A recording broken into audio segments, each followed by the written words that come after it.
За та бүхэнд энэ өглөөний мэндийг хүргье. Төрийн албаны зөвлөлөөс төрийн албан хаагчийн харилцаа хандлага ёс зүйд дэмжлэг үзүүлэх цовруул сургалтуудыг зохион байгуулж ирсэн.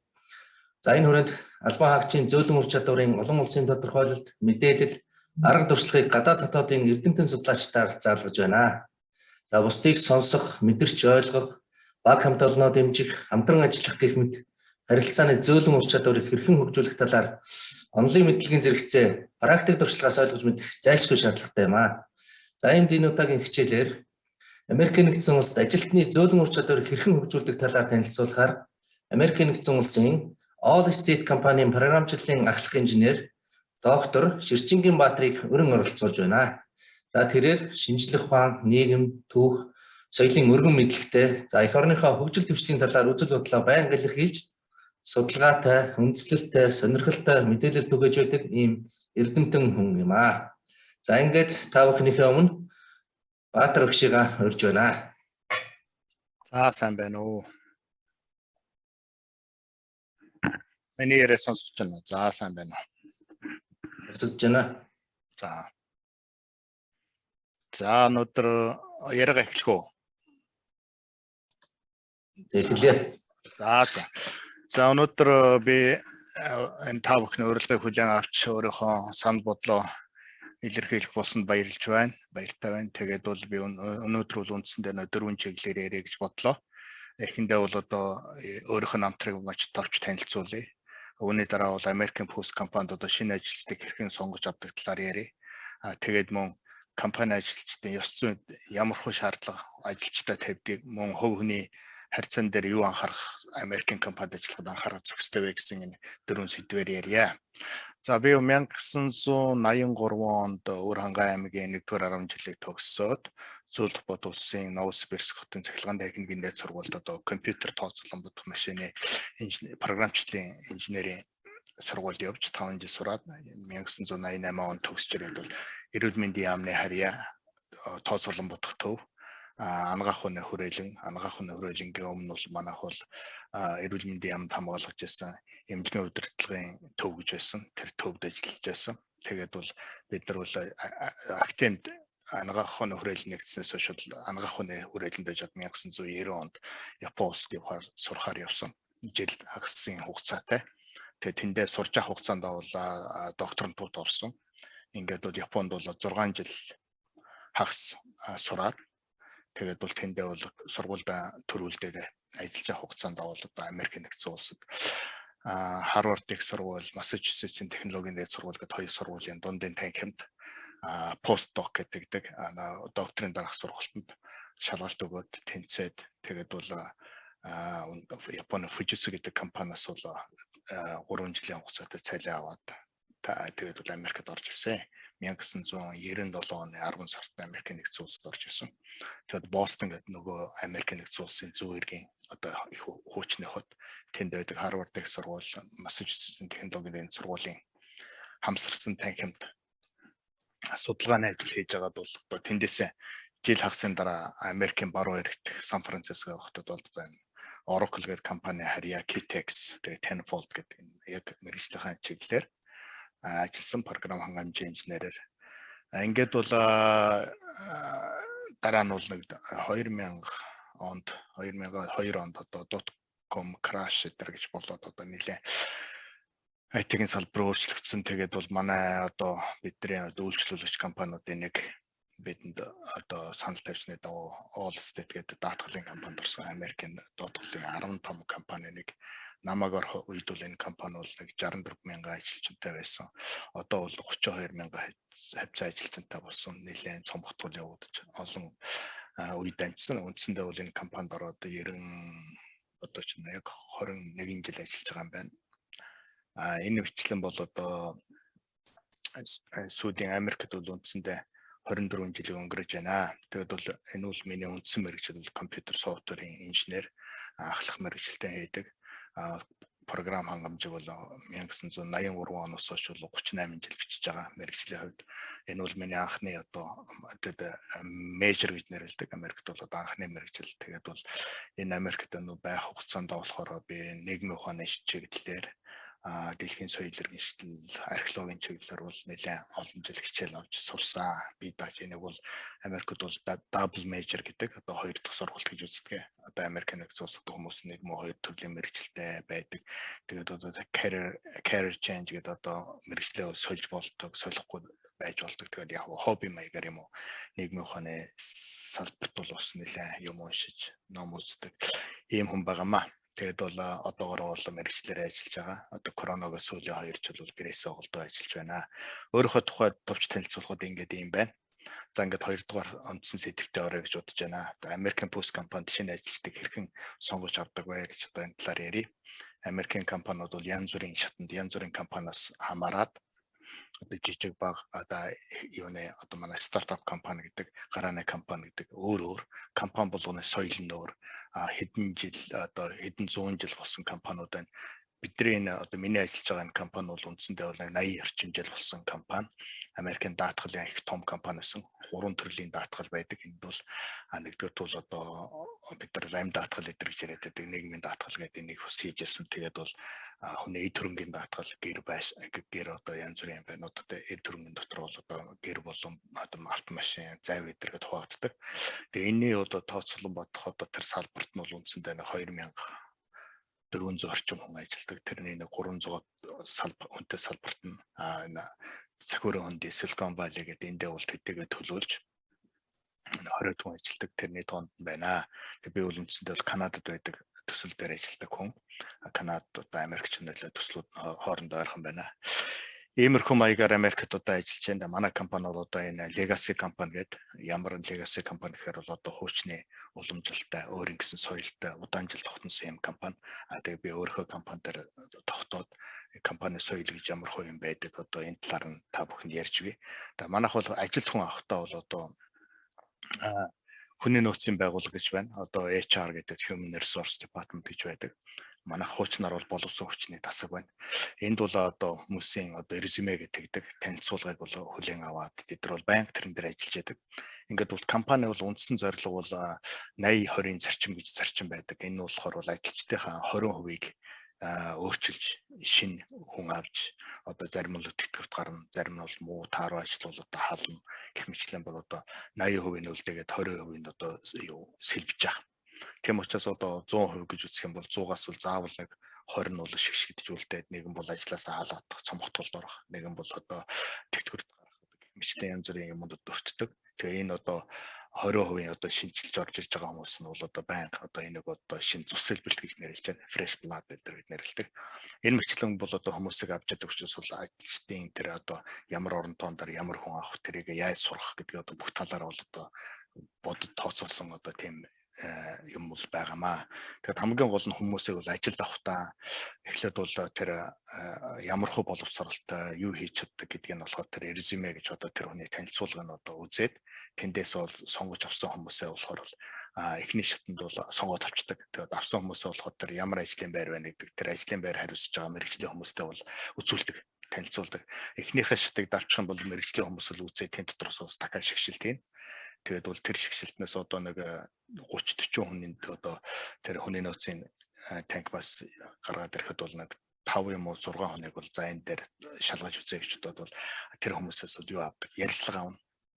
Тэгээд ярилцлага авахд бол эхний ярилцлага бол хоёр шаттай ярилцлага авдаг.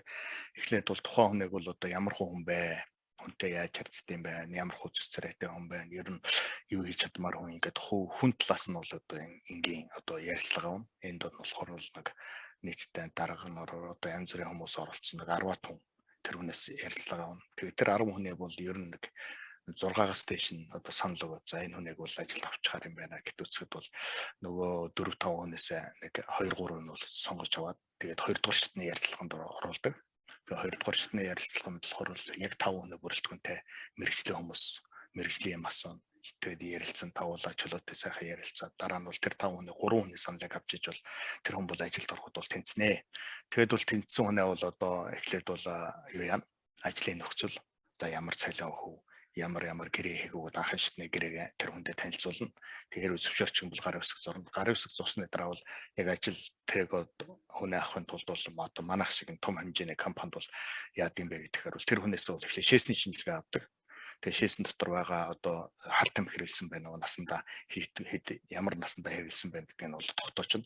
Тэгээд одоо энэ жижигхэн шилэнд шээсийг аваад тэгээд тэр нь бол Сан Диего гэдэг хот байна, Калифорни. Тийшээ бол одоо хурдан шуудан гар явуулчихна, маргааш нь очиж 3 хоногийн дараа шээсэн найрлагын тогтогдно. Тэгээд бол тэр хүн бол одоо за тэд насандаа тийм төрлийн хар тамхи хэрэглэжсэн байна, ийм насны ийм мас урлах хэрэглэжсэн байна гэд хараад хэрвээ мас урлах бодисвол хэрвээ хэдэн удаа хэрэглэсэн гэдэг тогтоох юм бол тэр хүнийг ажилд авах уучлаарай, та тэнцэхгүй. Бид нар бол мас урлах бодис хэрэглэсэн хүнийг бол ажилд авдаггүй гэдэг ийм хатуу зарчимтай. Тэгдгүү компаниуд бол зөндөө байгаа. Тэр чинь мэдээж бол компанийнхаа бодлогоос шалтгаалаад бидний үндсэндээ бол манай компани тэр зорилт бол тийм. За тэгээд бол тэр юун дээр бол одоо гэрийн дээр гар үсэх зурхад бол анхааралтай зурх хэрэгтэй. Маш олон юм тусгацсан байдаг. Би зүгээр хасна жишээ аваад хэлье. Та бол хамт ажиллаж байгаа ажлынхаа хүмүүсийн цалинг асууж болохгүй.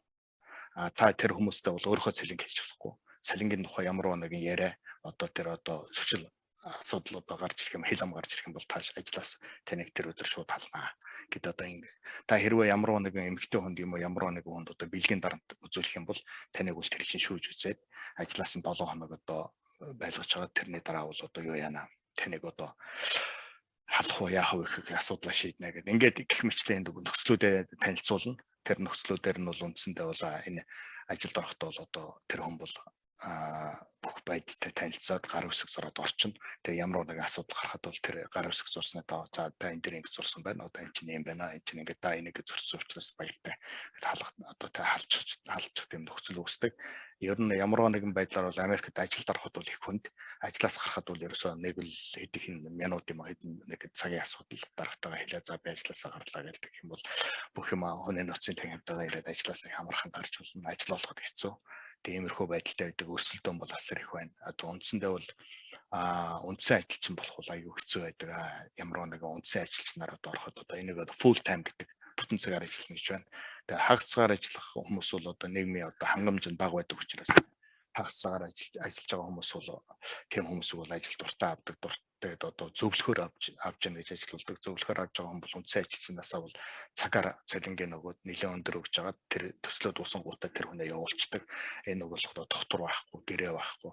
Үндсэн ажилчныг бол тэгж амархан хаалдаггүй. Тэр үндсэн ажилчин бол ажиллаа хийгээд ингээд бүх юм нэг таашин тэнцээд байх юм бол одоо тэр хүн бол юу байдаг? Одоо тэр одоо юу гэдэг одоо ажлын одоо туршлагаас нь шалтгаалаад тэр хүнийг бол одоо цалингийн одоо 1 2 3 4 гэсэн A B C D гэсэн одоо тэр юмнуудаар зэрэглэл тогтооно. Тэгэхээр зэрэглэлээсээ болоо за эхлээд бол энэ хүн бол одоо хамгийн бага одоо A-гээр эхэлсэн байлаа гэдэг одоо A+ боллоо, B боллоо, B+ боллоо гэх юм бол цалин одоо $60,000 жилийн цалин гэх юм бол одоо 80,000 болох, 100,000 болох, 120 болох, 140 болох ингээд цаашаа ингээд яваадаг. Тэгээд бол ийм хичлэн бол одоо Америкийн пост одоо ажилчдаа сонгож авахтаа тэр цалингийнхаа бүх гэрээгээ хийдэг. Тэгээд бол тэр хүнийг бол нэг A-гээс B рүү, B-гээс C рүү шилжүүлж бол ямар нэгэн гаргасан амжилтаар нь ямар амжилт гаргасан байна гэдгээр нь бол тэр хүн бол хүнийг бол дүгнээд одоо тэр юу хийдэг, промошн гэж хэлдэг. Одоо жишээлбэл тушаал нэмнэ гэсэн үг, дээш нь дэвшүүлнэ гэсэн үг. Энэ мэтлэнгээр бол нэмэгдэл авдаг. Одоо ерөнхийдөө бол бас давхар тэр хүмүүст бол одоо юу өгдөг? Одоо жилийн одоо нэмэгдэл олон жил ажилласны ерөнхийдөө нэг ер нь одоо бол багасчихсан. Хуучин бол 5% нэмэгдэл өгдөг байсан. Одоо бол 2% нэмэгдэл өгч байна. Тэгэхээр одоо жишээлбэл миний цалин $100,000 жил байлаа гэхэд би 20 жил ажиллах юм бол тэр чинь одоо жил болгон 2-оор нэмэгдээ явчих чигтэй их нэмэгдэн шүү дээ тийм ээ. 22-оор ч гэж 40 140,000 ч болох юм уу. Их хэмжлээ ингээд маш хурдтай юу өөрчлөгдөв. Одоо тэр зохион байгуулалт нь бол нэг иймэрхүү байдалтай байдаг юм аа. Одоо хэрвээ хүмүүс ингээд одоо шинээр ажилд орсон хүн бол за тэгээд эхлээд ажилд ороход тэр хүнийг яадаг гэхээр бол эхлээд бол юу хийдэг дадлагжуулдаг. Энийг бол boot camp гэд нэрлэдэг. Одоо манайхаар ярих юм бол одоо цэргийн карате гэсэн үг шүү дээ. Boot camp гэдэг чинь одоо 45 хоногийн хугацаатай юм уу, 2 сарын хугацаатай юм уу, 6 сарын хугацаатай юм уу тэр хүнд бол сургалт явуулна. Тэр хүнээ бол өөрийн болгож авч байна. Тэгтээ бол яг ямар мэрэгчлэр юу заах нь бол тэр хүмүүс чинь тэр хүн бол айцтай ажиллан шалгалт өгөөд ингээд шалгалтын хазамаа яагаад бол мэрэгжлийн шатандаа хүрнэ. Тэгээд бол үндсэн ажилчин бол нэг иймэрхүү байдалтай. Тэгээд бол дараа нь бол ямар төсөл дээр ажиллах юу хийх юм гэдэг бол ингээд улам нарийсаад жил болгон нэмэгдэх туссан бол тэр хүний ингээд одоо career development гэдэг одоо мэрэгжлийн ур чадвар нь хаашаа өөрчлөгдөх юу хийх гэдэг нь бол одоо тэгээд тэр хүнээс шалтгаалаад чадвараас шалтгаалаад тэр хүний сонирхлоос шалтгаалаад тэр компани ямар нэгэн шаардлагаас шалтгаалаад ингээд өөрчлөгдөж цаашаа явдаг. Үндсэндээ за American Post компанид шинээр ажилчид одоо хэрхэн сонгож авдаг талаар ярихад бол иймэрхүү байна. За тэгээд дараагийн шатанд ярих юм бол одоо Америкийн ажилчдын одоо ёс зүйн ямар шаардлага тавьдаг вэ гэдэг одоо энэ асуудал дээр ярив. За энэ бол компаниас өөр гэж хэлсэн. Одоо уламжилт бэлтгэл компанийн хувьд бол эхлээд бол үг хэлээ зэгцэлнэ. Яриа хөөргөө зэгцлэгийн тулд хүн нэг бол одоо арьс өнгөөр ялгаруулж болохгүй, хөвсээр ялгаруулж болохгүй, янз бүрийн бол хараалын үг хэлж болохгүй. Тэр байтугай бол янз бүрийн хувцас өмсч болохгүй. Одоо жишээлбэл джинстэй ирдэг өдөр гэж байна. Одоо жишээлбэл ямар хувцасууд casual dress гэдэг одоо хагас албасны хувцас өмсдөг гэх мэтлээ. Одоо тэр болгоныг бол одоо ингээд юу хийж жил болгон бол аттестатчилдаг. Жилд бол нэг үндсэндээ нэг 3 төрлөөр бол аттестатлын шалгалт авч байна. Ёс суртахууны хувьд бол одоо ямар байх ёстой гэдэг нь бол жил болгон шалгалт өгнө. Тэгээ шалгалтаа бол байнга өгөө явах хэрэгтэй. Бэлгийн дарамтаар бол одоо бас шалгалт өгдөг. Одоо sexual harassment гэдэг нэрлэдэг. Энэ бол одоо Калифорнид бол асар их одоо нарийн Калифорни хууль нь болохоор л их одоо юу штэ. Айгу либерал нэг гэдэг одоо тийм одоо Калифорни ч одоо задгай хуультай. Тэгээ задгай юм шиг мөртлөө задгай биш. Америк ч 320 сая хүн байна. 327 сая гэж нэрлэж байна.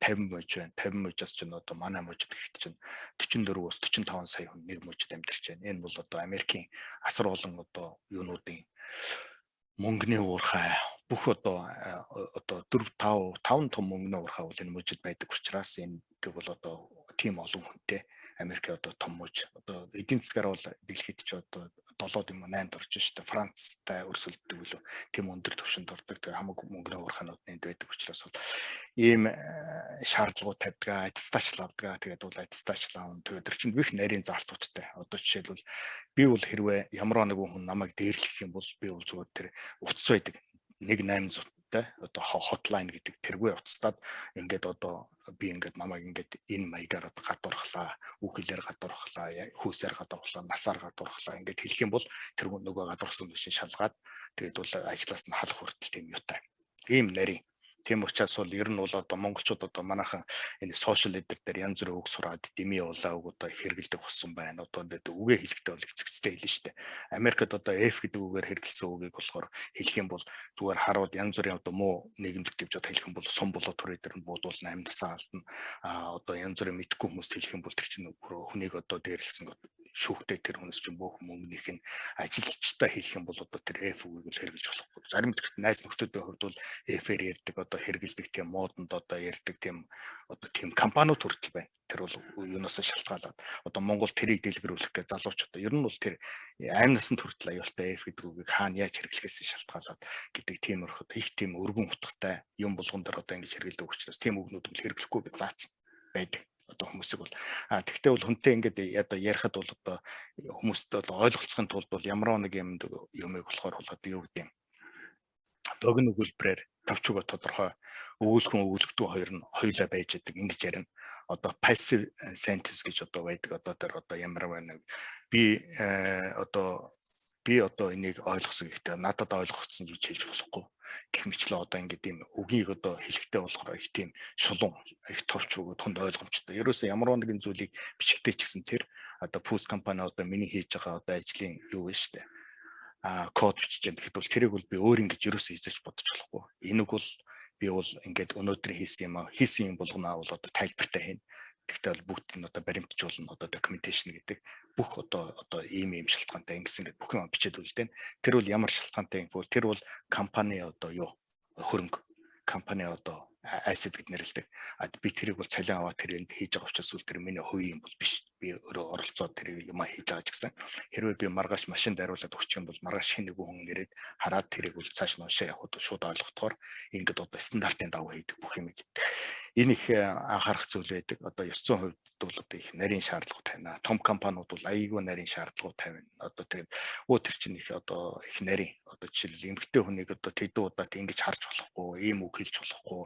Одоо тэр эмэгтэй хүний эрхийг бол бас өндөр хамгаалсан байдаг. Одоо тийм байна. Америк гэдэг орн бол одоо асар тийм одоо чөлөөтэй ертөнцийн шиг мөртлөө бүх юм бол юугаар одоо хуулиар яадаг хязгаарлагддаг. Нэг хүний эрх нөгөөний ихээр одоо ингээд одоо хязгаарлагддаг. Тэр бол тэр болгон хуультай хууль болгоныг дагдаг. Бүх алдаа болгон бол мөнгөөр хэмжигддэг. Бүгд бол мөнгөөр төлөгдөн хэрвээ шаардлагатай бол тэр чинь ингээд ажилласаа хүртэл алгадна. Аливаа зүйлийг бол эдийн засаг талаас нь одоо их харж үзсэн учраас бол энэ ёс зүйн талаар бол Америкийн компанид ажиллаж байгаа хүмүүс бол өндөр шаардлаганд ажилладаг. Тэгээд энэ бол яг 1-2 жил болоод хүмүүс тасчдаг. 10-20 жил шахуу болж шүү дээ. Бид нар бол ингээд хинтээ яаж ярих хэдэр бол бүгдэд ингээд нарийн залттай хоорондоо жишээлбэл бид нар улс төр ерөөсөө ярьж байна. Жишээлбэл одоо арьс өнгөөр одоо стереотип гэдэг чи хятад ингэдэг одоо монгол ингэдэг солонгос ингэдэг гэж юусоо ярьж болох. Тэр бол адилхан хүн гэж үзнэ. Чи ижил хүүстэй учраас энэ би одоо ингээд эмгтэй учраас энэ эрэгтэй учраас энэ гэж юусоо тэгэж юмыг ингэж ямарваа нэг юм туушруулж ярьж болохгүй зөвхөн ажиллаад ярих хэрэгтэй. Хоорондоо нэлээ тийм юутай хэрвээ ямарваа нэгэн талаар өөрийн талаар гомдол гарах юм бол ёс суртахууны тоолол гаргасан гэдэг бол энэ бол хатуу хариуцлага тооцдог, хатуу анхаардаг. За ийм байна уу ёс зүйн талаас нь хэлэхэд бол үүн дээр бол би нэмээд бол одоо юуны талаар яриа гэж бодож байна. Одоо хувь хүндний одоо харьцаан дээр одоо юуг анхаарах ёстой гэдэг дээр бол хэлье. За ингээд бол бид нар ингээд ярихтаа болохоор бол одоо групп дотор ярина. Одоо жишээлбэл би одоо гэхэд нэг 3 юм уу 4 хүний нэг бүлэгтэй тэр дотор асуудлаа ярина. Тэгээд тэр асуудлаа ярихтаа бол одоо тухайн хүмүүс үлэрс гомдооч болохгүй. Айгуу одоо юу одоо марзан хүн болох гээд янз бүрийн үг хэлээд тэр хүнийг одоо тэр эвгүй байдалд оруулах юм бол ерөөсөө байж болохгүй. Тийм учраас бол аль болохоор тэр үг хэлэхдээ би юу хийж хэлвлээ гэдгийг ер нь бодчих ярих хэрэгтэй болчтой. Тэгээд ер нь бол бодоод яриад сурчдаг л да. Зөвхөн ажлын шаардлагатай юм яриад хад л илүү дутуу юм бол хүн бол тэгээд ярихааргүй болдог. Тийм учраас бол ер нь бол тэгж хүний өөрийн гэсэн одоо тэр залгаа зааг boundary гэдэг одоо тэр хэл одоо нэг хүний дотоод ертөнц рүү ойртож болохгүй, өөрөөх рүү ойртуулж болохгүй. Тэрийг одоо ингэж айгүй нарийн одоо тохируулж явах хэрэгтэй. Одоо ямар нэгэн хүмүүс нэгээ одоо гомддог, муулдаг, одоо юу яадаг нэгэндээ одоо нэгнээс одоо ингэсэнгүү гэдэг дараа нь ховж өвзөөдөг. Энэ бүх асуудал бол тэр хүнтэй харьцааныхаа тэр шугамыг буруу татчихсан. Нэгэн бол давчихсан, нэгэн бол өөрөө давуулаад ирсэн. Тэгээд бол хүлээлттэй болцсон. Иймэрхүү байдлыг бол бий болохгүй талаас нь бол айгүй их нарийн одоо бодож явах хэрэгтэй. Ингээд энэ бол ер нь олон хүнтэй ажиллаж байгаа. Бид нар бол хэдэн мянган хүнтэй ажиллаж байгаа учраас бол тиймэрхүү байдлаар бол танилцуулдаг. Одоо гарааны компани гэдэг 5-10-20 хүнтэй тим компани ажилчдад бүр шал өөр л дөө. Жишээлбэл одоо тэр Apple гэдэг одоо гар утасны компани болсон Steve Jobs гэдэг байна. Тэр бол ерөөсөн хүн болгонтой бол ярихтаа эфир ярьдаг. Одоо тэр ажилчдаа одоо жишээлбэл хүний яриа сонсдгоо тийм хүн байсан. Хамт ажиллажсэн тэр нөхөртэй хамт ажиллажсэн хүмүүс бол бидэртэй одоо ингээм хамт ажиллажлаа юм л да. Тэг яад гэхээр бол 4 давхар байшин байдаг. 4 давхар байшингаас бол хамгийн дээд давхар лифтэнд суугаад 1 давхар хүртэл яваад чи ажиллаа төслөө хийсэн үгээд. Тэг хийсэн хийгээгүй гэх юм бол тайлбар өгч чил 1 давхарт очичдаг. Чи зайл гээд хөөдөг. Тэгээ юу fired. Тэгээ хойноос нь юм үг нь бол гаргаад тавьчихдаг. Одоо гэх юм чи айгүй тийм харгисүүлдэлтэй. Тэд нар бол тийм юу бол тогтоогүй юу лээ. Одоо ёс суртахууны тэр стандарт тогтоогүй тийм компаниуд байна. Одоо Америкт одоо Uber гэдэг сая компани гарч ирсэн. Одоо энэ одоо хүмүүс зөөдөг. Энэ Uber-ийн компанид яагаад гэсэн чи тийм ёс суртахуунгүй нөхдүүд нийлсэн учраас ёс суртахуунгүй үйл явдал гаргаад эмэгтэй хүнийг дормжилсан хэрэг гаргаад тэр хүн бол ингээд тэр кейс гэдэг одоо тэр хэрэгээ бүрдүүлж явж байгаад тэр компаниг одоо хэдэн одоо $1 billion гэдэг чи одоо тэрбум долларын хөрөнгөтэй болоод тэр ингээд нөгөө хүмүүсийн чинь шүүгээд хэлсэн. Тэгээд бол тэр компаниас асар их мөнгө авсан. Америкт бол ингэж одоо нэг тийм онцлог нь болохоор шүүх хатуу учраас хүнийг шүүгээд тэр хүнээсээ бол одоо юу авч болдог гэсэн одоо юу мөнгө авч болдог гэсэн одоо тийм одоо юутай байдаг. Бүх юмыг мөнгөөр хэмждэг учраас аль болохоор хүний алдааг бол одоо тийм гярхаа ажиллаж, гярхаа тэмдэглэж, гярхаа баримтжуулж одоо тэрэн дээрээс тооцоо хийж ажилладаг одоо иймэрхүү байдаг. Тийм учраас бусдад одоо тэгэж одоо шүүгдчихгүй хүн шиг одоо бусдад буруу юм хэлчихгүй хүн шиг тэр харьцаан дээр асар анхаарах хэрэгтэй. Тэгээ үг хэлээ бол тэр эмгцэгцтэй хэлэх хэрэгтэй. Ерөөсөө шаардлагаас илүү юм хэлж болохгүй. Америкт бол ийм зарчим байдаг шүү дээ. Мирандагийн зарчим гэдэг. Мирандагийн зарчим гэдэг нь ямар зарчим байд юм бэ гэхээр тэр олон улсын хэмжээний зарчим байгаа. Хэрвээ цагдаа чамайг зогсооход чи дугуй ах хэрэгтэй. Гэхдээ чи үг хэлэх хэрэгтэй. Хэлсэн үг болгон чиний эсрэг ирэх магадлал өндөр. Гэж ингэж хэлдэг. Одоо ингээд тийм учраас бол тэгээд бол одоо хүнийг баримтлагтаа болохоор бол яг хэлдэг. Таныг одоо би барих боллоо. Таныг барихын тулд бол одоо ингээд Мирандагийн зарчмыг танилцуулах хэрэгтэй. Одоо бол та бол миний асуусан асуултанд хариулж болно. Хариулахгүй байх нь хүний эрх. Тэгээ та бол хэрвээ хуульчтайгаа энд харьцаад хариулна гэх юм бол болно. Тэгэхгүй бол би танд энэ хүртэл үйлчлэнэ гэдэг заавал энийг танилцуулдаг. Ийм байна. Тэгээд энэ хүний харьцааны асуудал чинь чухал байдаг юм байна. Одоо энэ ч одоо би усан монголчуудын одоо манай энд чинь монгол хүмүүс их ирлээ л дээ. Ер нь 2000 оноос хойш олон олширч ирсэн. Ер нь 97 8 оны үед бол 98 он гэхэд бид нар манай энэ хот тавьцаа бол 70-аас 80 хүн байсан. 2000 оноос гарсан сошиал 2-3 мянга болоод яваал одоо бол 13-4 мянга хүн байна гэж байна. Манай Сан Франциско хот гэдэг чинь Сан Франциско чинь нэг 10 яг хот нь бол нэг сая хүрэхгүй хүнтэй, тойроод бол 40 хэдэн дагуулгаттай нийтдээ нэг 15 сая хүн төвлөрсөн иймэрхүү том одоо БР гэдэг нэртэй энэ хойгийн юу гэж улсууд байж байгаа. Энд бол одоо ийм олон монголчууд байж байгаа. Тэгэхээр монголчууд ирсний дараа бол энэ манай монгол хүмүүс бол яг нэг хууль мэдэхгүй байна. Нэгдүгээр, хоёрдугаар хэл сайн мэдэхгүй, соёлын сайн мэдэхгүй. Тэгээ ингээ ороод ирсэн анх л хэцүү байдаг байсан. Тэгээд бол одоо ажил хийх гээд амьдрна. Энэ ч нь одоо Америк гэдэг улс чинь болохоор 9 шидийн үндэстний одоо энэ тэндээс суусан 90-оор хураавар манайхны хэлдгээр бол одоо өхрийн бүр шиг тийм хүмүүсийн бол нийлүүлэг учраас бол энд бол ямар ч боловсролтой хүн байж болно, ямар ч шатны хүн байж болно, ядууч хүн байж болно, баян хүн байж болно, ийм олон юм холилдож байгаа. Энэ бүгдийг бол ганцхан хуулиар зохион байгуулж байгаа. Энэ болгонд бол манай монголчуудад бол асар их ихэндээ бол одоо хүндрэл, үл ойлголцсон янз бүрийн бий болдог болсон. Тэгээ би яг бол одоо нэг дээд сургуулиудаар яваад эрдмийн зэрэг эзэмшээд бас ингээд тодорхой хэмжээнд монголчуудаа туслах энэ хэмжээнд очсон. Хүний хувьд бол ингээд монголчууд хүний нутагт монгол хүний эрх зөрчигдөөд шорон оронд ороод нас бараад янз бүрийн тохиолдол гарч байхад бол Америкт бол би энэ монголчуудад туслах хэрэгтэй юм байна. Одоо монголчуудад одоо тэр өөрсдөх эрхийг хамгаалах хэрэгтэй юм байна. Нийгэмлэг байгуулах хэрэгтэй юм байна. Монголчуудын холбоо биш бий болох хэрэгтэй юм байна гэдэг олон жилийн өмнөөс ингээд бол монголчуудоо цагаа заваа зарцуулаад туслаад одоо хүмүүстэй харьцаж гэлсэн. Тэгэхэд бол ингээд манайхны ганц алдж байгаа юм болохоор бол тийм ерөөсөө тэр харьцааны тэр юуг бол нарийн мэдрэмжийг одоо тэр албан ёсоор тэр хөөхтөө хаасан суулгаагүй байд юм уу? Айгүй л их тийм чөлөөтэй хүмүүс байдаг. Тэгээд ярьж байгаа өнцөг нь хүнтэй юм ярихтаа бол дандаа буруу өнцгөөс голдуу ярьчаад өөрөө тийм буруу юм бодоогүй мөртлөө ингээд байдаг тиймэрхүү юм зөндөө байна. Жишээлбэл зүгээр нэг цагдаа нэг залууг зогсоосон байна. Тэгээ нөгөө цагдаа нь болохоор залуу нь болохоор мэдээж тэр цагдаагийн одоо аргалаад гарчих гэж үтсэн байгаа юм л да. Монголд одоо байдаг аргаар худлаа ирж утсан байна. Худлаа ярих гэсэн нь цагдаа нуурлсан байна. Энэ намайг яг тэнэг гэж бодож байна. Би бол одоо боловсролтой цагдаа ийм өндөр мэддэгтэй хүн учраас энэ нөхөр гэдэг уурлаад нөгөө нэг ярьсан юм болгонд нь одоо хамгийн дэд төлбөрөөр хийцэн байна. Тэгээд яасан чи нөгөө би нэг орчуулагчаар нөгөө Монголтойгоо уулзаад ярьсан чи яадаг гэж. Үгүй ингээл болчтой шүү дээ. Ингээл ингэждэг үстэй эдэр гэдэг ингээд шал өөр юм ярьж байгаа. Тэгэхэд цаад хүн бол энэ бол намайг доромжсон. Боловсралгүй гэж утсан. Тийм учраас ингэж зайлах гэж утсан. Ингээд хамгийн одоо торгуулийн хамгийн өндрийг хийж одоо $300 юм уу торгоод явчихсан байсан $3,000 торгоцож байт юм уу. Ингээд бол одоо үндсэндээ бол энэ байдлаасаа бие авч явах байдлаасаа бол алдсан юм байна. За энэ дээрээс юундас энэ харьцааны асуудлыг би юун дээр чухал гэж бодсон бэ гэхээр Америкт бол одоо юу яадаг юм бэ? Ерөөсөө л хүнийг нийгэмших тал дээр нь сургад юм байна.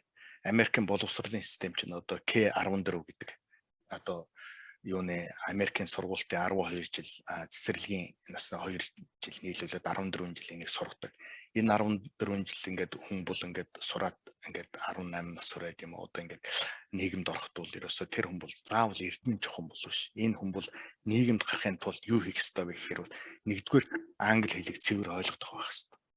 Өөрийнхөө бүх асуудлыг англиар ярьж өөрийгөө илэрхийлж чаддаг, ярьж чаддаг байх ёстой.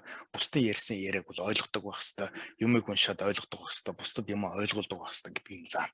Тэгэхэд бол манайхан бол энэ Америкийн сургууль чинь одоо их сони юм биш үү? Өсө тоо, математик, физик янз бүрийн юм заадаггүй юм биш үү? Хэлэл заагаад байх. Хүүхдүүд нь тоглоодгүй гэдэг юм ингээд. Одоо чи хүний эрх мэр хүүхдүүд чи тэд тэдэс насны нэгэн тэрнэр бүх юм байгаа. Гэхдээ бол хамгийн гол сургадаг нь бол хэл юм аа. Тийм учраас Монголд хэрвээ хүмүүс одоо Монгол улсад яваанда энэ монгол хэлээрээ одоо монгол улсаа авч явах хэрэгтэй юм бол одоо монгол хэлээ хамгийн чухал тавих хэрэгтэй юм байна. Америкт бол ерөөсөө англи хэлээ тавина. Ингэжээж бүх хүмүүс бол одоо англи хэлээр бүрэн сурч англи хэллээрээ дамжаад стандартчлал нэг ойлголттой болж нийгэмшдэг. Хүнийг нийгэмшүүлэхэд бол хамгийн чухал юм бол одоо хэл байна. Хэлээд агаад хүний харьцаа байна. Бүх юм тогтчод энэ бүгдийг бол сургууль зааж өгдөг. Одоо сургуульд. ерөөсөө маш наривчлалтай заана. Юмыг уншихад ч гэсэн маш ойлгохын хувьд яаж ойлгох вэ? Бүх юмыг заана. Ингээд бол хамгийн одоо том хичээл бол одоо англи хэл байна. Америкт бол хамгийн том. Тэгээд анги ахих тусмаа бол хүүхдийг бол одоо ингээд нөө яван чангар нэгчээр шинжлэх ухааных нь юунуудыг ингээд нэмээд яваад байдаг. Тэгээд ахлах ангид ороод ирэхээр бол мэрэгжлийн шатанд ороод тэгээд мэрэгжил сонгохын өмнө хүрээд ирэхэд бол бүр хүндрээд ирдэг. Гараа нь бол эхлээд сул хэлсэн мөртлөө. Манайхан бол баг наснд нь гадаад хэлээр юм уу, тоо, физик янз бүрийн юмар хүүхдэд тавтаад тэр хүнээ хүүхдээ бол одоо яг хүн ямар байх ёстой вэ? Хүн болох тэр гол зарчмын асуудлуудыг зааж байгаагүй. Хүнтэй яаж харьцах вэ? Хүнд яаж сэтгэлээ илэрхийлэх вэ? Хүнийг яаж ойлгох вэ гэсэн бүх энэ нарийн асуудал байхгүй. Баахан нэг дээгүүр ярьсан, шинжлэх ухаан ярьсан, тоо математик ярьсан, амьдралаас тасархаа ингэж бэлдсэн. Одоо манай системийн дээр бас нэг социализмаар дамжсан юм уу? Орос хятадын тэр одоо тэр системийн тэр нөлөө байна л да. Том одоо манайх ч хоёр том гүрний дунд байна. Тэтгэрнүүд бол яг улс орноо яаж удирдах гэж өөрийн гэсэн бодоо тэр юу вэ штэ. Тэр одоо нэг тийм тогтсон зарчим байна. Тэрийг одоо манайхан тэр шууд тулгарснаас болсон уу? Одоо яг хүнд тулгуурсан одоо хүнээ хөгжүүлсэн тийм бодлого ерөөсөн нэг тийм явуулаагүй мө гэж бодож байна. Би өөрөө болохоор Монголд бол 40 жил одоо сураад тэгээд ингээд Оросд сураад дараа нь Японд үзлээ. Японд бол ер нь бас Америктэй төстэй шүү дээ. Хүүхдээ бол ерөөсөө 6 наснаас 10 насны хооронд маш нэрийн зааж өгнө. Одоо Япон хүн бол ямар хүн байх ёстой вэ гэдгийг одоо тэр бүх эх оронч үзэл бүх юм нь бол одоо тэр цэцэрлэг сургуулийн эхний наснд хийж өгөөд тэрнээс хойш бие даалтын одоо дэмжиж хөлөөд явцдаг. Тэгээд бол бүх юмаа бол бие даа сурдаг. Манайд болохоор бол энэ заах ёстой, би сурах ёстой гэж бодоод хүнээр заалгаад сурна гэдэг. Тэр нэг заалганд сурна гэсэн тийм одоо халбуудаж одоо хоолыг бол одоо ингээ халбаар амдаа хийлгэх гэсэнтэй адилхан тэр зарчмаар ингээд өөрөө бодоод байгаа учраас хүмүүстэй сургалтанд бол акц гарахгүй байгаа. Ийм байна. Тэгэхээр энэ бүхэн бол Америкийн одоо пост компанид ороод ингээд ажиллаад ирэхэд бол ажиглагддаг. Яа бид нартай адилхан бол ингээд энэ чинь олон улсын янз бүрийн хүмүүс орж ирж байна л да. Тэгэхэд бол ингээд суур Америкт боловсрол эзэмшсэн хүмүүс шал өөр. Одоо эндээс сургуулаар ядахтаа хүлээцтэй. Хүний үгийг бүтэн сонсно. Ойлгох гэж оролдоно. Манайх чинь ингээд ярь дуусааг байх зөрүүл өмнөөс ярина шүү дээ. Тийм бол одоо төвчээр байхгүй нэгдүгээр хоёрдугаар тэр хүний үгийг ойлгох гэсэн юм байхгүй. Нэг л юм нэг хоёр өгүүлбэрээр нь эхлээд ойлгочих юм бол цаашаа юу ярих гэж байгаа ямар тайлбар байгааг бол одоо сонсох байна. Тэгээ асуудлыг ярихдаа бол манайхан бол монголчууд ч ингээд яг цөөхөн үгээр гол юмаа хүнд ингээд ойлгуулах тэр тал дээр юм уу ингээд юм яриад хаанаас нь яг юу ойлгох ч юм мэддэггүй ингээд ийм эмх замраагүй байдал одоо тийм одоо бүх юм чөлөөт гэдэг юм уу одоо байдлаар явчихсан учраас ийм тохиолдол анхаарах юмнууд бол байна. Тэгээд бол яг иймэрхүү байдлаар бол одоо ялгагддаг. Үндсэндээ бол одоо Америкт ч яг үндсэндээ хэлэхэд бол хятад хүмүүс бол нэлээд байна. Манай энэ мужид хятадын сургалтын систем нь өөр. Япон хүмүүс бол Америкийн компаниуд их ажиллаад байдгүй. Солонгос хүмүүс нэлээд байдаг. Энд бол манай Калифорнид бол 2 сая шахуу солонгос байна. Энэ мужид бол яагаад тэгэхээр бол солонгосын дайны асуудлаар дайнаас болоод энэ хүмүүс ороод ирсэн. Вьетнамын одоо тэр Камбожийн дайнаас болоод сая шахуу хүмүүс ороод ирсэн байна. Тэгээд энд байдаг хамгийн олон байдаг хүн бол одоо 20 сая хүн баг Мексик хүмүүс байна. Одоо Латин Америк хүмүүс байна. Зүүн Америкаас орж ирсэн. Эдгээр хүмүүс бол бас өөрийн соёлтой өөрийн гэсэн одоо бас юутай амьдрах тийм хэм маягтай тийм сонин бас өрмөц усууд энэ хүмүүс бол хар бор ажил гэж ажлыг голохгүй бүх юмыг бол одоо мэрэгжлийн төвшөнд хийж сурах гэдэг. Тэгтээ бол ингээд бол одоо заавал нэг одоо тэр ингээд дээшээ тавьчих том юм хийх юм юу нэг юм байхгүй л нэг л мэрэгжил сонгож авсан бол тэрийгээ л хийдэг. Одоо жишээлбэл ингээд гудамжны навчийг одоо үлээлгдэг хүн бол тэрийгээ л одоо шалгуурт юм байна. Тэрийг л. Гэхдээ тэрийг бол дээцэгт нь хийн. Тэрнээс олж байгаа цалин мөнгөийг бол баг гэж голохгүй. Тэгээд олуулан амьдардаг. Тэрийгээр хуваагаад ингээд баяртай, аз жаргалтай, өвчнгүй ингээд ийм урт удаан амьдардаг юм хүмүүс бол Латин Америк хүмүүс байдаг. Энэ хүмүүс бол асар их олноор орж ирсэн байдаг. Тэгээд бол яг нийгэмд ингээд ихсэж байгаа учраас энэ сөрөг сайн муу олон төрлийн нөлөөнүүд бол байгаа л да. Энэ хүмүүсээс бол яг тэр эдний соёл чинь өөр, шашин нь бас өөр. Тэгээд энэ зан характер нь өөр. Ингээд энэ латин хүмүүсээс бол одоо энэ бас нийгэм бол тодорхой хэмжээнд өөрчлөгдөж байна. Манай энэ төр одоо жишээлбэл 20 жилийн өмнө болохоор хулгай гардггүй байсан. Одоо бол машин дотор ямар нэг юм үлдээгээд гараа явах юм бол ингээд бүр мэрэгчлэн хулгайч нар бий болцсон. Дандаа энэ одоо тийм одоо зүүмд одоо Латин Америкийн хүмүүст ч юм уу одоо эдгээр ингээд юм найз цааш нь явуулт юм уу тэг буруу гарын хүмүүс ороод ирсэн байдаг учраас бол эдгээр бол мэрэгжлийн төвшөнтөд хулгай хийдэг болсон учраас бол одоо хулгайны асуудал, дээрмийн асуудал эдгээр бол бас нэлээд байна. Энэ бол яг нийгэмд гарч ирж байгаа бас сөрөг нөлөөллүүд байна. Тэгэхээр л үндсэндээ бол Америкийн хүмүүс чинь бол гол нь бол одоо энэ Америк хүмүүс чинь Ирланд хүмүүс болдог штэ. Ирландд чинь одоо 4 сая Ирланд үлдсэн, Америк 40 сая Ирланд хүн орж ирсэн гэдэг Айриш гэдэг одоо үндсэн юутай суурьтай. Тэгээд бол одоо янз бүрийн Европоос орж ирсэн нэлийн хэдэн одоо 1-200 жил болчихсон хүмүүс голдуу байна. Тэгээд уул нутгийн Латин Индиан хүмүүстэй хойлдчихсан. Тэгээд бол Латин хүмүүстэй хойлдсон. Ингээд ээлж орж ирсээр одоо зөндөө ингээд гадны иммигрантууд их ороод ирсэн. Тэгээд иммигрантуудаас бол хамгийн одоо цагаачлж орж ирсэн хүмүүсээс бол хамгийн байр суурь томтой улс бол энтхүүд байдаг. Энтхүүд бол одоо Английн колони байж байгаад Англиас бол асар их юм сурсан байна. Тэгээд боловсралтай хүмүүс орж ирсэн байна. Одоо эмч нар, дээд сургуулийн профессорууд, хуульчид тэгээд том Америкийн гол мэргэжлийн хүмүүс бол энтхүүд бол одоо 100 гаруй жил Америкт орж ирсэн учраас л энтхүүдийн лобби өндөр байдаг. Тэгээ яагаад Америкт зүгээр энтхүүд орж ирээд энэ сахиурын хөндий Silicon Valley гэдэгт ингээд энэ юу аутсорс ингээд энтх рүү ажил аваад байдаг. Одоо энтхэд ингээд Бангалор гэдэг газар байгуулт юм бэ гэхэд бол энэ бол ерөөсөө Америкийн төрийн системд нөлөөлсөн энтхүүдийн лобби өндөр байгаа юм л да. Одоо тэр конгрессийн хажууд бол байнга лобби хийгээ сууж идэг. Өчнөө одоо 100 хүн ихтэй газар шүү дээ. Ийм том лоббитэй газар учраас бол энэ лоббигоор ингээд орж ирээд бол энэ одоо компьютерийн системд захиурын хөндөд одоо маш гол ажлуудыг энэ төслүүдийг аваад ингээд нэгт чинь бол цаана бол улс төрийн шалтгаантай шийдэх гэсэн асуудал. Энэ дээр бол одоо хятадууд, орсууд гэх мэтлэн хүмүүс бол ингээд орж ирэх ямар ч орон зай байхгүй. Тэгээд аутсорсинг гэдэг модель бол одоо загвар бол ерөнхийдөө өөрчлөгдөд энэ бол тусгүй юм гэдэг нь бол ойлгогдож байна л да.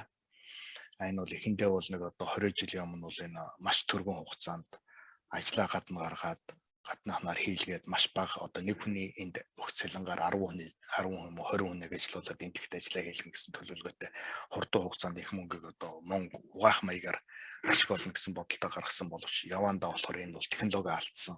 Тэгээд тэр дагаад маш том алдуурууд гарч ирсэн л дээ. Тэгээд би бол яг энэ үед бол Америкт яг ингээд аутсорсинг гэдгээд одоо энэ одоо гадаад одоо аутсорсинг гэдэг чи одоо энэ ажлаа евро энтх рүү гаргадаг, энтхийд хүлээж авдаг тэр пүүсүүдтэй ажиллаж доороо бол хэдэн 100 энтх хүмүүс бол ажиллаж үзчихсэн.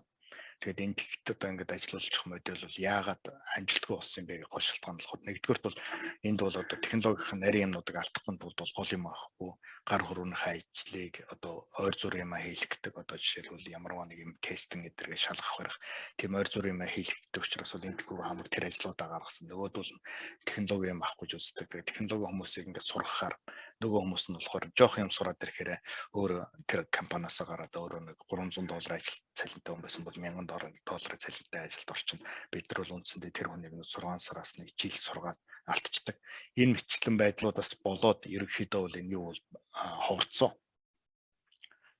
Энэ аутсорсинг болоод ашиггүй юм байна гэдэг нь бол 10 жилийн дотор бол тодорхой болж ирсэн. Тэгээд энэ аутсорсинг гэдэг одоо энэ гадагшаа гаргаж байгаа юм чинь за энэ энтхтэй ингээд одоо бас болохгүй юм чи өөр орнуудад эрэлхийл хийж үзьгээд одоо хойд Ирланд гэдэг улс руу эдгээр бас нийтлэн аутсорсинг хийж эхэлсэн.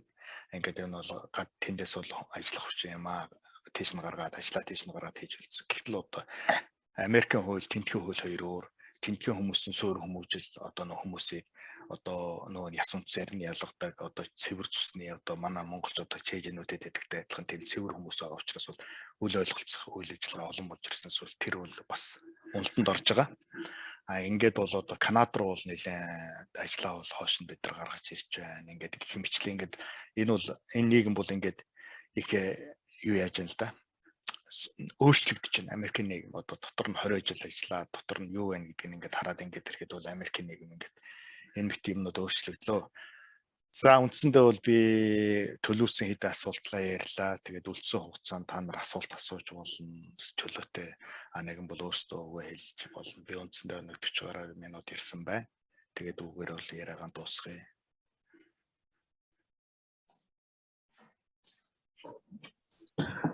За Баатар багштай баярлалаа. Маш сонирхолтой сайхан лекц уншлаа. За энд асуултын дотор замын асуултаас хараадахыг за энд нэг юм асуулт ирсэн юм байна. Уншаадахыг. Ялгуурлан гадуурсан тухайг яаж батлах вэ? Ямар байгууллага яаж хянаж шалгаж хариуцлага тооцох вэ гэд Жаргалмаа ган зэрэг гэдэг хүнээс ирсэн байна. Тэр бол компани хүний нөөцийн юунд HR гэдэг хүний нөөц Human Resource Department гэдэг тэнд бол юу вэ? 1800 гэсэн дугаартай одоо өнгөө утас байна. Тэр утсаар яриад би одоо ингээ өөрөө факттай байх хэвээр. Би яг энэнд одоо ингэж хэлсэн ийм болсон ийм хүмүүс одоо гэрчээ мэдүүлэхтэйгээд одоо юугаа бол ингээд нууцаар мэдээлж болно. Тэгээ мэдээлсэн юу гэж мэдээлэл чинь аваад өөртөө чинь харьцаад баталгаажуулна. Тэгээ баталгаажуулаад хэрвээ тэр хүн буруутай байх юм бол тэгээд одоо кейс үүсгэн гэж байна. Одоо хэрэг үүсгэж байна. Тэгээд тэр маш хурдтай өдрийн дотор шалгаад 2 өдрийн дотор шийднэ. Яагаад гэсэн бол одоо би нэг жишээ хэлье л да. Манай одоо чи менежер бидний дээдлийн одоо манай хамгийн том менежер нэг одоо энтэх хүн байсан. Одоо бас нэг 11 жилийн өмнө. Тэр энтэх хүн маань нэг өдөр байхгүй болсон. Бид нар төслийн ажлаа ярих гэж өглөө байхгүй. Утсан ч холбогдохгүй, юу ч холбогдохгүй, бүх юм холбогдохгүй. Яасан гэдгсэн нөхөр юунд манай headquarter гэдэг гол офис нь Чикагод байдаг. Чикагод очиод хурал хийж байгаад нэг эмэгтэй хүнийг доромжилсан байгаа байхгүй. Юуны хувьд бол за чи одоо монголоор хэлэх юм бол их бүдүүлв. За чи мөрөөрөө мөнжилээд явж чадаа чи ямар ч чадах биш гэдэг хэлсэн. Цаа түн зүгээр гар утсан дээр бичиж аваад пад нэг уцтаал нөгөө бүх юм хаалгаал. Тэгээд нөхөрдөө маргааш нь ажиллаж салгагдсан. Ямар ч тэр хүн бол одоо ямар ч мундаг ажиллаж байсан, ямар төсөл хийжсэн хамаагүй. Их хурдан шуурхай шийддэг ирмэжлэх асуудлууд бол байна. Тэгээд одоо жишээлбэл их нарийн юм байна л да. Миний яг доор ажиллаж байсан нэг энтэх хүүхэн байсан юм аа. Яг миний яг доор ажиллаж байсан би нэг 3 хүн юм миний ажлыг хийдэг. Нэг релиз менежмент гэдэг одоо ямар нэгэн одоо юг юм хяндаг юм дээр ингээд ажиллаж байсан бүсгүй. Нэг өдөр ажилдаа ирэв. Таг болчихсон. Тэгээ яасан гэдгсэн тэр өдөр манай ажил дээр юунаас хүн ирсэн. Сүмээс хүн ирсэн. Одоо пастор лам ирээд уучлаарай танай энэ хүн бол одоо өөрийгөө будаад алдсан байна.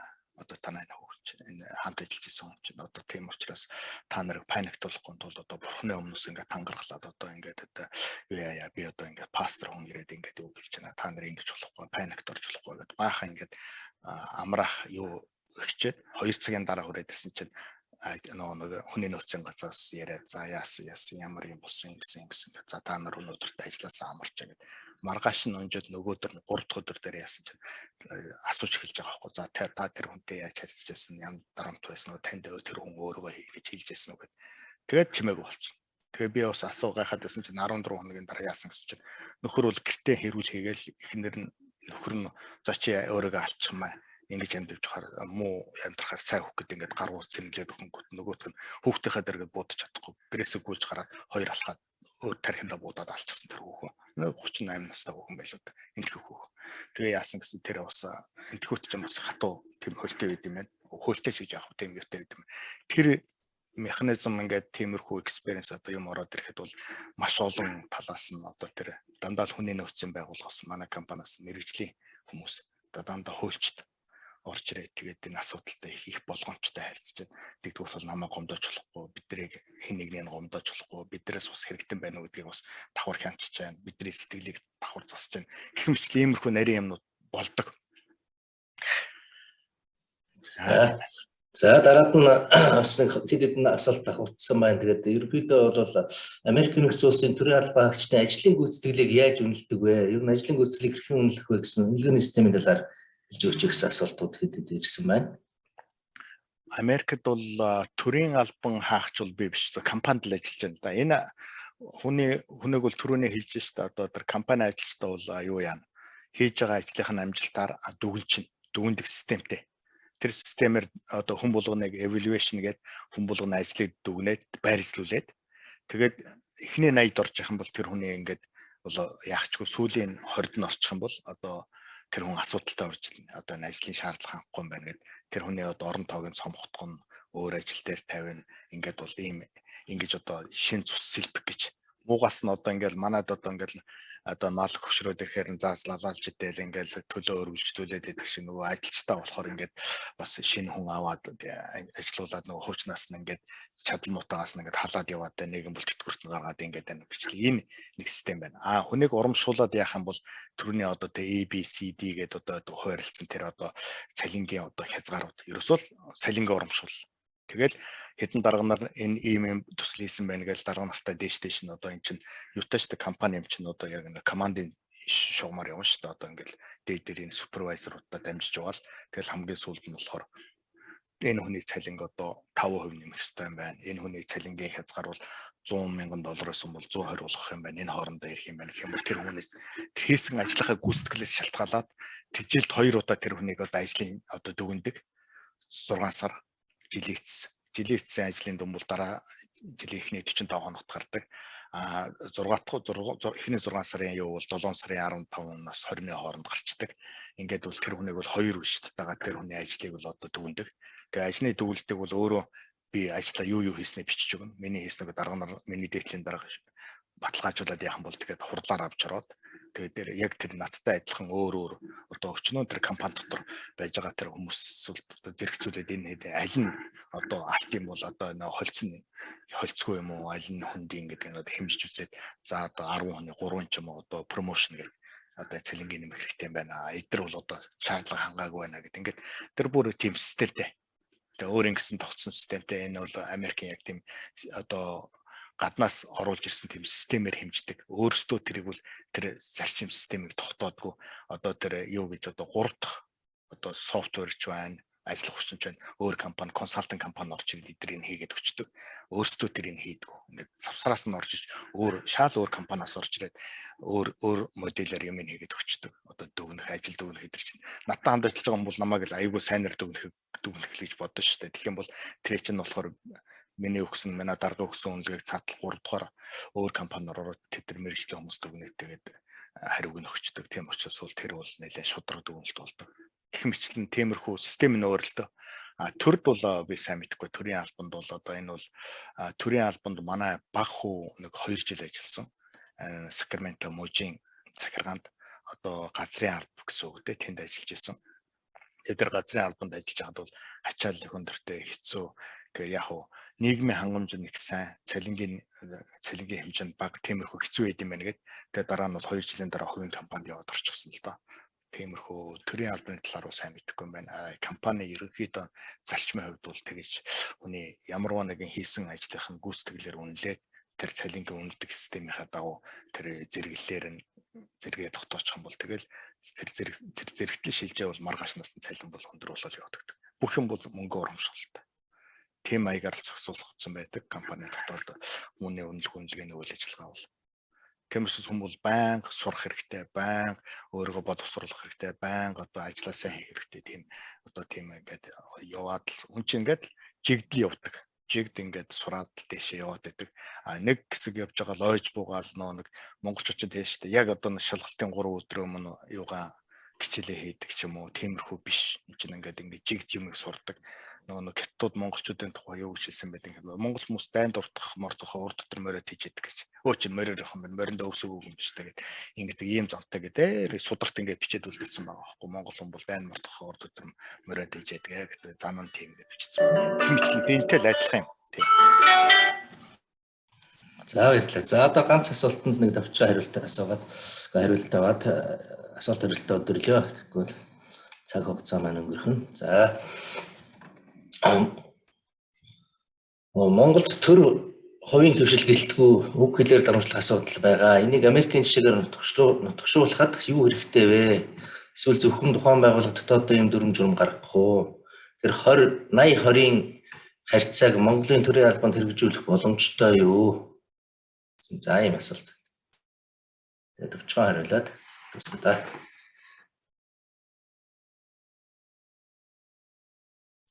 Таны дуу хаагдсан байна. Тэр бол хуультай. Одоо Америкийн одоо үндсэн хуулиас өсвөлөд хууль байна шүү дээ. Энэ хууль бол тусдаа. Энэ хууль бол өөрсдөө дүрм журмаа гаргахгүй улсын нэгдсэн хуулийг мөрдөн хил амаар хүнийг доромжилсан байхад ийм хууль үйлчлэнэ гэдэг Америк хуулинд байж байна. Тэр зөвхөн хуульчил асуудал. Би гомдол гаргалаа, хэрэг үүслээ, хуульч шалгалаа. Тэгээд бол тэр хуульчд мөнгө төлнө. Эцээцд бол хуульч бол айгүй удаан судална, айгүй цаг гаргана, айгүй мөнгө аавна. Гэхдээ бол хэн буруутаагаар мөнгө төлөвлөнө.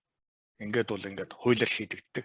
Тийм учраас бол үг болгон одоо алдаа болгон мөнгөөр хэмжигддэг. Одоо жишээлбэл би машина гадаа тавиад хонлоо. Өглөө гудамж 7 цагт яалаа. Гудмын цэвэрлэх байла. Одоо нэг $60 төлбөр хийчлээ. Нөгөө төлбөрг нь торгуул. Би төлөхгүй яваал байлаа. 80 болно, 100 болно, 200 болно, 300 болно. Тэгжээтэл нэг өдөр таны бүх дан саагдана. Юу ч ямар ч кредит карт нь ажиллахгүй болно, ямар ч одоо юу банк нь ажиллахгүй болно. Тэгээд бол тэр хүнийг бол нөгөө тэр чин тэдийг зөрчсөн, тэдийн ялан хүндэрсээр байгаад тэр чин сүүлдээ бүр одоо пенсийн юм уу, одоо шорон цуух хүртэл ял хүртэл яваад өгдөг. Ингээд дээшээ яваад өгдөг. Энэ хуулийн дээр хинч байхгүй. Америкийн одоо үндсэн хуулийн гол зарчим биш. Америкт бол одоо хүчнээ хуваарлал тэнцүү байх хэвээр. Конгресс, ерөнхийлөгч, одоо government төр тэрнтэй адилхан хинч хуулийн дээр энэ гурвын аль нь ч хуулийн дээр байх ёсгүй. Ерөөсөө энэ зарчим ерөнхийлөгчөөс өсвөлээд ердийн иргэн хүртлээ яг зэрэгүүлчихдэг. Энийг хууль хяналтын байгууллагууд нь яс хийдэг. Тэгэл энэ дагуугаа л явна. Тэр 80-20-ын зарчим бол ер нь компани дотоод зарчим. Төрийн албанд байдаггүйг нь бол би мэдэхгүй байна. Хэрэгжүүл болохгүйг нь мэдэхгүй байна. Энэ бол тийм хуультай болчих юм бол хуулиараа л зохицуулагдаад явчихад байгаа байх. Энэ бол ерөөсө компаниудын нэг тогтсон нэг тийм 80 тийшээ хуучин зарчим ярьж байна л да. Би энэ том компаниудын 80-20-ын зарчим гэдэг бол одоо данд 20% дандаа сойж байна. Тэгвэл тэр компани ч хөгжихгүй шүү дээ. Ингээд гацчихна. Тэмс хүн болгон бол тэмүүлэл байхгүй болчихно. Энэ бол ингээд болоод байдیں۔ Цалингаа аваад яваад байдیں гэсэн тийм байдалтай болчихно. Тэрийг бүгдийг хааж өгч байгаа. Үндсэндээ бол та тэр 20% орчихгүй, доошоо орчихгүй юмсан гэж бодоод өөрийгөө байнга сургаад ажиллаа байнга сайн хийн гэсэн тийм зарчим л да. Тийм үндсэн зарчим. За тийм байна. За баярлалаа. Ингээд өнөөдөр таны сургалтыг бол төрийн албаны зөвлөлийн дарга гишүүд, ажлын албаны албаагчид, улсын их хурлаас удирдлагын томилогддог байгууллагуудын хүний нөөцийн ажилтнууд, төрийн албаны зөвлөлийн яам агентлаг, аймаг нийслэл дэх салбар зөвлөлийн дарга, нарийн бичгийн дарга гишүүд, захиргаа удирдлагын газрын хэлтсийн дарга агентлагуудын хүний нөөцийн ажилтнууд, аймаг нийслэл дүүрэг, сумын засаг даргын тамгын газрын дарга, эрдэнэ төлөөлөгчдийн хурлын нарийн бичгийн дарга, ажлын албаны дарга нар, албан хаагчд гэдэг ингээд Монгол орны өнцөг болон бүрээс 1700 гаруй ихээр орж сонслоо. Ингээд үүний цаана бас нэлээд олон төрлийн албаагчид байгаа гэдгийг хэлье. Ингээд танд бас талархснаа илэрхийлье. Ингээд энэ өнөөдрийн сургалтыг дүгнжих хэлнэ үеийн төрийн албаны зөвлөлийн гишүүн Зөмбөр лам таныг хүрж байна. За баярлалаа. Энэ өдрийн сургалтанд оролцож байгаа төрийн албан хаагчдаа бүгдээрэнд энэ өдрийн мэндийг дэвшүүлье. Та бидний урилгыг тэр газраас, хол газраас, алсын Америк орноос хүлээж авч өнөөдрийн энэ одоо сайхан мэдээллийг өгсөн Баатар доктортой талархал илэрхийлж байна. Маш баярлж байна. Би энд бас энэ төрийн албан хаагчдын явуулж байгаа зурвсуудыг харж байна. Тэгээд энд маш их сонирхолтой мэдээлэл байна. Баярлалаа, талархлаа гэсэн ийм одоо зурвсууд дүүрэн байна. Тийм учраас өнөөдрийн энэ таны өгсөн мэдээлэл маш их тийм манай төрийн албан хаагчдад сонирхолтой, хэрэгтэй. Өнөөдрийн хийгдэж байгаа төрийн албаны шинтгэл, үйл ажиллагааны шинтгэл их тийм нэмэртэй сайхан мэдээлэл боллоо, хичээл боллоо гэж бодож байна. Төрийн албан хаагчдын тухайд бол яг хуу корпорац менежмент гэж ярьдаг шүү дээ, тий.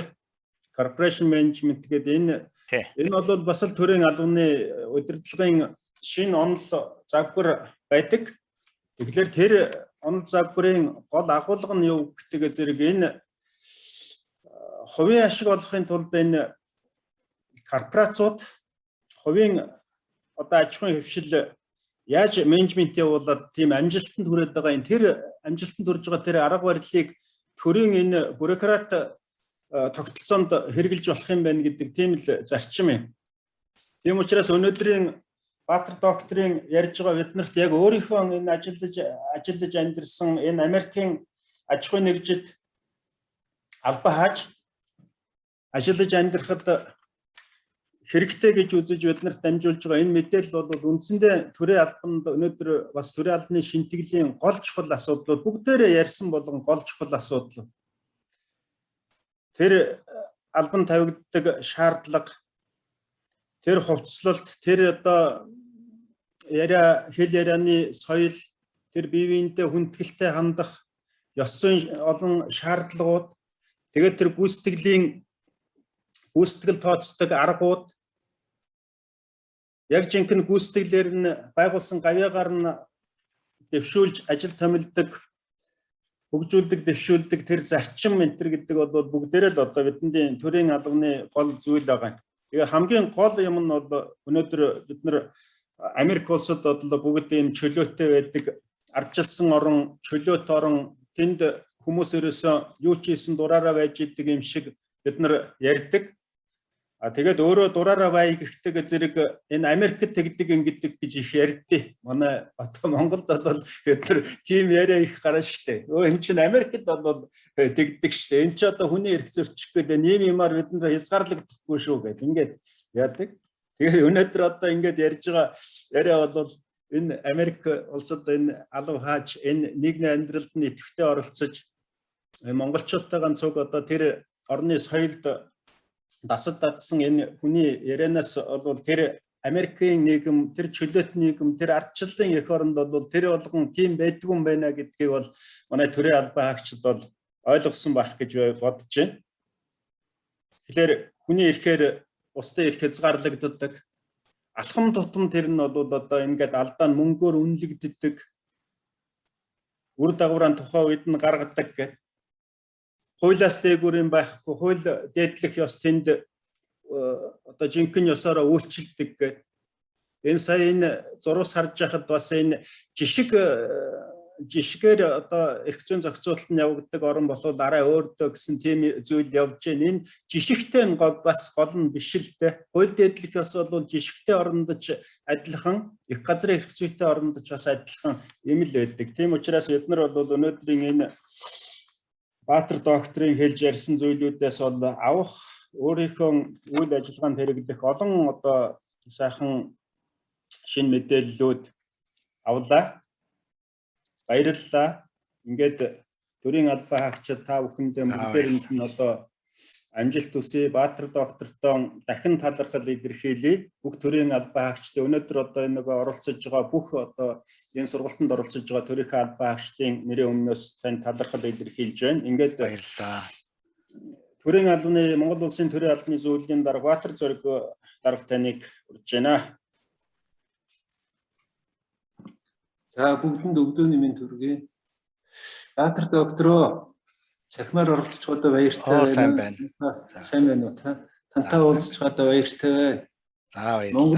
Монголын бүх сумдууд, яамдын төлөөлөлд, агентлагийн төлөөлөлд, төрийн байгууллагын бүх шатны төлөөлөлд оролцож байна. Мөн одоо гадаадд байгаа дипломат төлөөлөгчийн газрын төлөөллүүд оролцож байна. Ийм нэг сайхан сургалт хэвшчээд байгаа.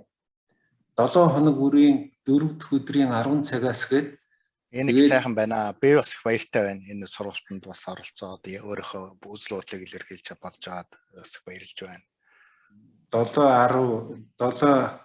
4 10 гээд энэ сургалт анх бол 110 хүнээр эхэлсэн.